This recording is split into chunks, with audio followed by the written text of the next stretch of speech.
हाय पिलामाने सुप्रभात। आज आम अष्टम श्रेणी बीजगणित बहिर समीकरण समाधान विषय आलोचना करिया। समीकरण समाधान करने पूर्व समीकरण कौन आम जाना आवश्यक एवं यह पूर्व आर पूर्ववर्ती अध्याय अभेद से विषय जाना आमको निहाती आवश्यक। तेबे पिलामाने मु तुमको गोटे प्रश्न पचारुछि a plus b whole square equal to आम कौन लिखिया पिलामाने? हाँ, a square plus b square plus 2ab लिखिले। मो इच्छा है मु कौन कली a plus b whole square equal to a square plus b square लिखिबी आ 2ab लिखिबी ना। मु तुमको पचारि पिले a plus b whole square equal to a square plus b square होई पारिबो सब बेले सत्य बेले ए plus b whole square equal to a square plus b square बेले बेले सत्य होई पारे। बेले बेले केते बेले सत्य होबो ना जेते बेले मु ए रो मूल्य को शून्य ग्रहण करबी और बी रो मूल्य को शून्य ग्रहण करबी से क्षेत्र रे a प्लस एबे पिला माने a प्लस b रो whole square equal to a square plus 2ab रे मूल्य जदि a रो मूल्य शून्य और b रो मूल्य शून्य ने बा जे कोनोसी मान मध्य में सब बेले एतिके सत्य हो किंतु शून्य व्यतीत एठारे अन्य एक मूल्य नेले ए व्यक्ति सत्य होय नै। तेनु आमे ए क्षेत्र रे एहा कहबा अभेद एवं एहा कहबा समीकरण। तेबे समीकरण रा संज्ञा कोन हो बिले ना अज्ञात राशि रो कोनोसी बीजगणितिक उक्ति रे अज्ञात राशि रो एक बा एकाधिक निर्दिष्ट मान पई जदि उक्ति सत्य होबो आमे ताकू कहबा समीकरण। किंतु जे कोनोसी मान पई जदि सिद्ध होय अज्ञात राशि रो ताकू आमे कहबा अभेद। साधारण पिला माने आमे अभेद को सूत्र बोली को जेपरि के a plus b whole square equal to a square plus b square plus 2ab कहले आमे सूत्र बोली बुझु से गुडी होचे अभेद अर्थात अज्ञात राशि जे कोनोसी मान पई सेटा सिद्ध होई पारे। तेबे समीकरण रो संज्ञा होची कोनोसी बीजगणितिक उक्तिर अज्ञात राशि रो एक बा एकाधिक गोटे मूल्य आसी पारे बा एकाधिक मूल्य मध्ये आसी पारे मान पई जदि उक्ति सत्य हुए आमे ताको समीकरण कहू। तेबे पिला माने समीकरण केवल अज्ञात राशि केतकी व्यवहार होई परियो जानिछ? अच्छा, तेबे अज्ञात राशि एक होई पारे बा एकाधिक होई पारे दुई होई पारे तीन मध्ये होई पारे जेपरि कि x हम यूज करि परिबा तास u y मध्ये यूज करि परिबा तास z मध्ये यूज करि परिबा अन्य किछ भी यूज करि परिबा किंतु हमर अष्टम श्रेणी रे केवल गोटी अज्ञात राशि विषय हम एते पढिबा।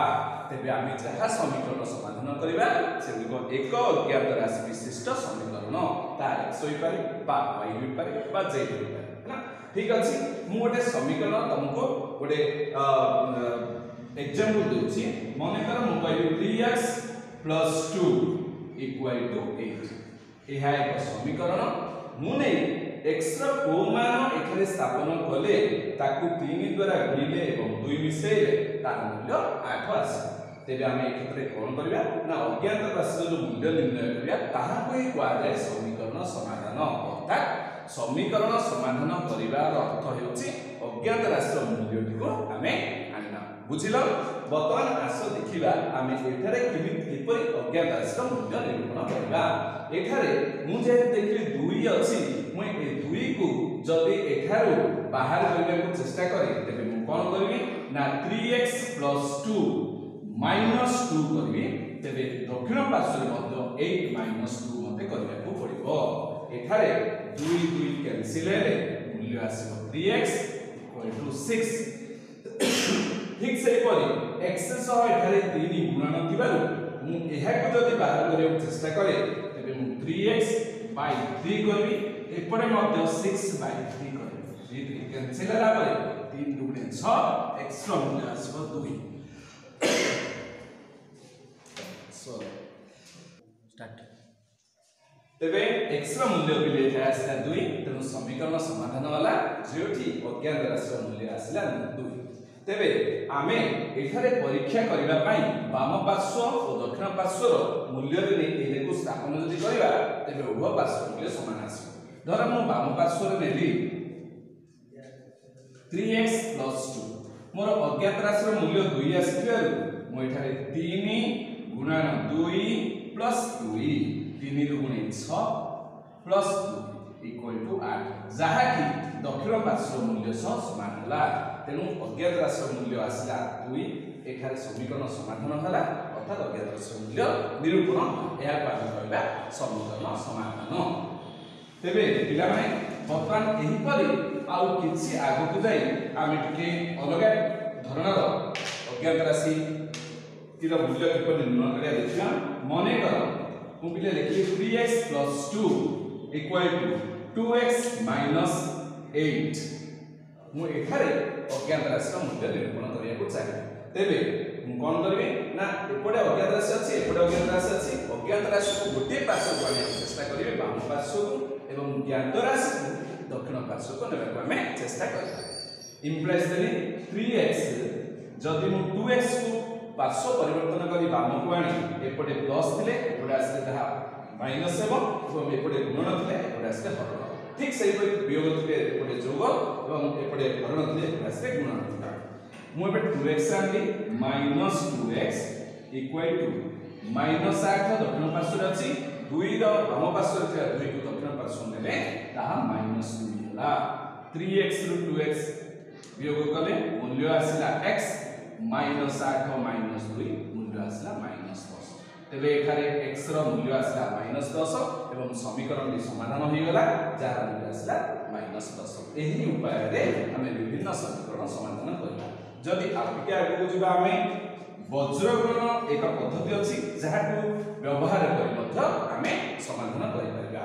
गोटे एग्जांपल तुमको दोछि माने कर हम देखली 2x + 1 / x + 2 = 7/2 मु एपरि लिखि तबे ए क्षेत्र रे हम कोन करबा ना दक्षिण पार्श्व हर को बाम पार्श्व लव सह गुणन करबा बाम पार्श्व हर को दक्षिण पार्श्व लव सह गुणन करबा एहा को कहते वज्र गुणन।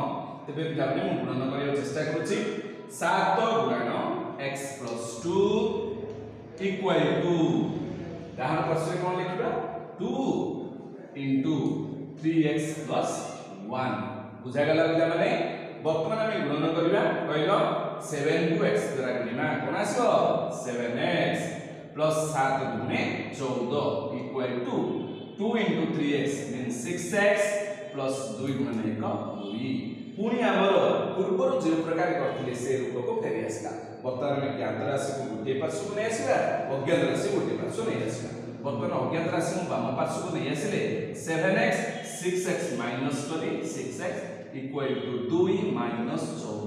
14 को सेट नै करी दक्षिण पार्श्व नै 7x - 6x मूल्य अछि x = -12 वर्तमान तो अज्ञात राशि मूल्य निर्णय हेला जार मूल्य आसला -12 एथरे मध्ये हम समीकरण समाधान होला जोठे हम वज्रगणन पद्धति व्यवहार करबा।